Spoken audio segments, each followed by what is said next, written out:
ফের মুর্শিদাবাদকে অশান্ত করার চেষ্টা।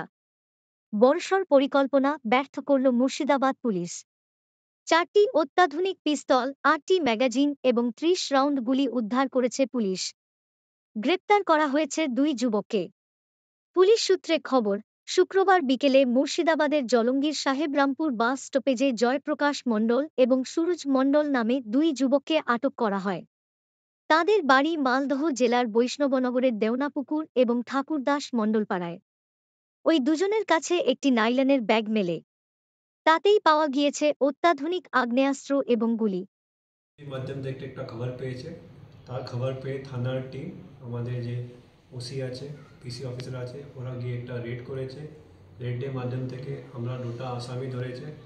আসামির নাম হচ্ছে জয়প্রকাশ মণ্ডল আর সুরজ মণ্ডল। ওর কাছ থেকে আমরা 4টা আর্মস পেয়েছে, 7mm পিস্তল যেটাকে আমরা বলি। তার সঙ্গে আমরা 8টা এমটি ম্যাগাজিন পেয়েছে আর 30টা 30 লাইভ অ্যামিনিশনস পেয়েছে।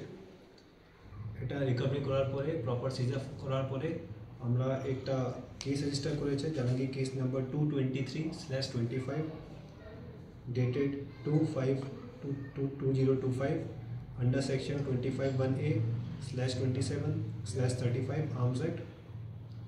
এখন আমরা এই আসামিকে যাদের বাড়ি হচ্ছে বৈষ্ণবনগর পিএস মালদা, এদেরকে আমরা পিসিএমে নেব। পুলিশ কাস্টডি নেওয়ার পরে একে ইন্টারোগেশন করার পরে এরা আর্মস কোথা থেকে উৎপত্তি হয়েছে ও কোথায় এখানে যাচ্ছিল এটা ব্যাপারে আমরা ডিটেলভাবে তদন্ত করে দেখব। কি মনে করছেন, কি বাংলাদেশি পাচার করার উদ্দেশ্যে কি রওনা দিয়েছিল?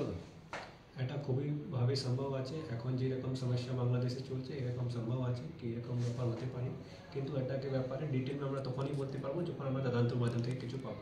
কতদিনের পিসি নেবেন? আমরা এখন 7 দিনের পিসির জন্য অ্যাপ্লাই করছি। যদি আমাদের মনে হবে আর পিসি দরকার আছে আমরা পরে আবার অ্যাপ্লাই করবো। আচ্ছা, এই আর্মসগুলো কোথায় পাওয়া গিয়েছে, মানে ধরা হয়েছে কোন এলাকায়? এটা ধরা হয়েছে সাহেবনগর, সাহেবরামপুর যে আমাদের এরিয়া আছে জানাঙ্গি পিএসএ, ওখানে আমাদের এই আর্মস ধরা হয়েছে। কিভাবে নিয়ে আসছিল এরা একটা নাইলন ব্যাগ করে নিয়ে আসছিল। ওদেরকে তখন আমরা ইন্টারসেপ্ট করে ডিটেইন করে তারপরে ওদের কাছ থেকে নিয়েছি। আচ্ছা, এদেরকে কি আরো কারা জড়িয়ে আছে কিনা বা নাশকতার কোনো জাল বোনাচ্ছে কিনা? নিজেদেরকে আমি নিজে তদন্ত করবো, এটাকে নিয়ে আমার থানা তদন্ত করবে।